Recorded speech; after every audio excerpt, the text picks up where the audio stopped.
One. Good afternoon. Today's date is Tuesday, May 14th, and we're here with Judge Davis, Honorable L. Clifford Davis, and really want to share a conversation about what it means to live a really, really beautiful life. And so my name is Dr. Janae Willis. I am the director of the Oral History Project, and we are also here with Marcella Molina, who is the student intern for the Oral History Project. So we're going to get started. I asked that you take a trip down memory lane. How and in what ways did your upbringing in Wilton, Arkansas impact your life's work as a lawyer? Well, I was born the seventh child, sibling in the family. My parents were farmers. Daddy owned a small farm, and we all grew up in that farming community. The town of Wilton had a population of 400 or 500 people, and everyone almost knew almost everyone else in and around the town and in the community.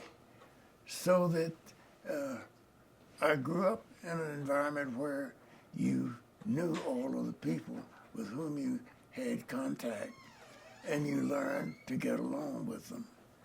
Growing up on the farm, we all worked in connection with the farming. My daddy grew, of course, cotton was the primary commercial thing, but we grew all kind of feed stuff for the animals as well as for our family.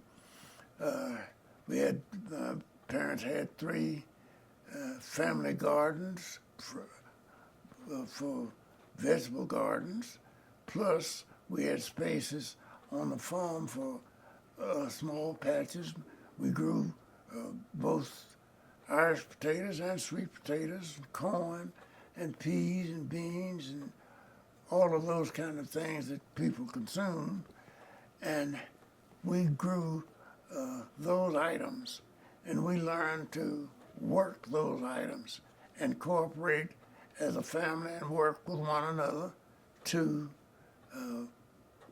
carry out and make everybody as comfortable as possible in the farming community, and we did so.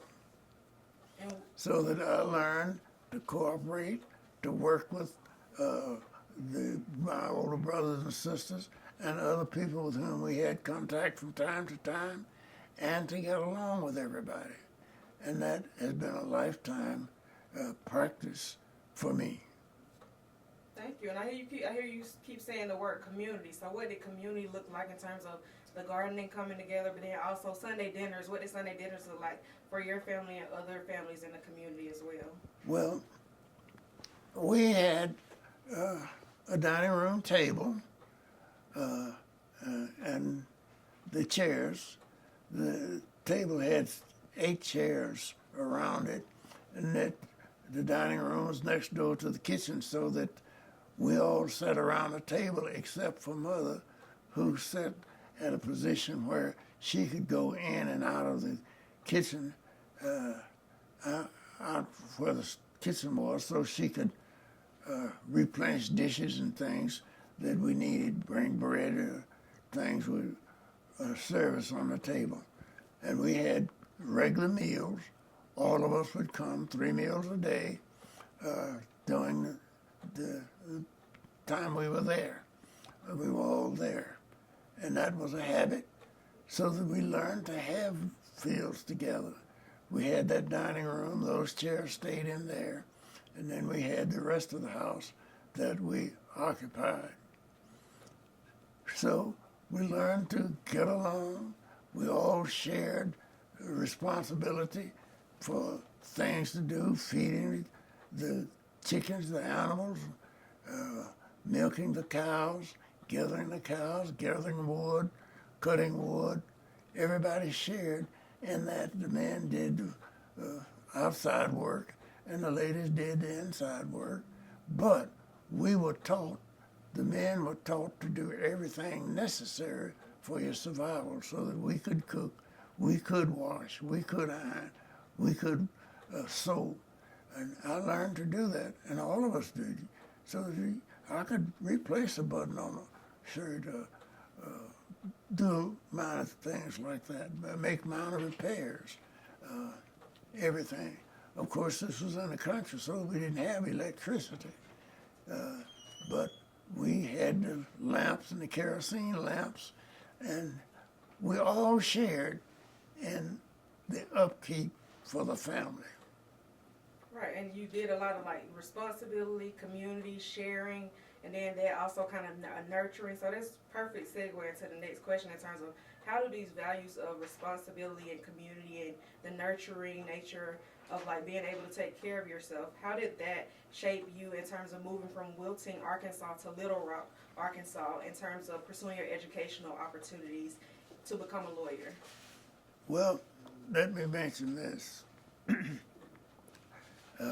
In our county, Arkansas, the state of Arkansas was in the North Central Association of Colleges and Secondary Schools, so we had their standards, which was a little higher than the Southern Association of Colleges and Secondary Schools. There was a high school in the county seat of Ashdown, which was 5 miles away, but my daddy did not have a card. There were only 2 families, black families in the community most of the time that had a car, so that getting to Ashdown was a problem because the white children were provided bus transportation for the high school in Little River County, Ashdown county seat, and blacks were also provided a high school, Little River County Training School in Ashdown. But the white children were provided transportation by bus, but no transportation was provided for black people. So my parents ultimately arranged for the family members to go to Little Rock and go to high school. So 6 of the 8 children actually ultimately went to Little Rock. They rented a home, and we lived together there, and 6 of us finished high school there, and many of us went to college. 3 or 4 of us went to college around there. Got the benefit of the best education at Little Rock that was offered in Arkansas at that time for black people. And what were some of the benefits of that education? Well, one, at least 3 of us went on to college there. The others had some desires to make a better life for themselves and did so. Now, you talked about me becoming a lawyer. Back in the 20s, there was a racial disturbance in a town called Elaine, Arkansas. And as a result of that, some black people were indicted and sentenced to chair. And a black lawyer from Little Rock named Scipio A. Jones represented them, trying to get justice for them in the system. And through the years, he one time came through Wilton and on a speaking tour. And that was the first time I met a black lawyer. And I was inspired by him. And of course, when I got to Little Rock, I learned where he lived and saw the lifestyle that he lived and saw other black lawyers that were there, and made me want to follow the lifestyle that I conceived them to be living. And that indicated to me what I need to try to do in terms of education. And I pursued my dream. And so you spoke about Scipio A. Jones. So how did him being a role model or a possibility model where you see him being a lawyer, a black lawyer, and you also wanted to become a black lawyer? So how did his practice inform how you practice as a lawyer? Well, let me say it to you this way. he worked in the community. He represented the community. He and the other lawyers were advocates for equal opportunity back in the 30s and 40s. And we felt that, and we were taught that. As a matter of fact, it done by high school. Part of the policy at the school was each student was required to belong to a club, and on a Friday evening, fourth Friday evening usually of the month, classes would be suspended, and you would go to your club, and you all would discuss things. Well, I had been inspired by a history teacher, Ms. McConico, and then I saw where Mr. Scipio Jones lived and the automobile he drove, and read about him in the local newspaper all the time, the colored paper, as we called it in those days. Read about him, and I saw him from time to time, and you kind of get the attitude that I want to be like him.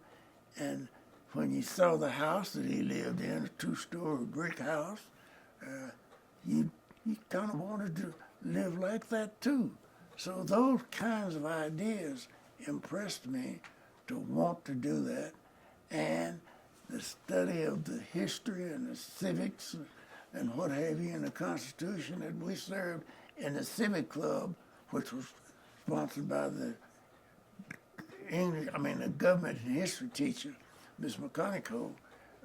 All of that combination inspired me to want to be a lawyer. And Philander Smith College was right there in the town of Little Rock. So that when I finished high school 1 week, and a week later, I was enrolled in Philander Smith College in 1942 with the desire to get to college and to become a lawyer. And in the same way that you were inspired by, oh, you need me to call?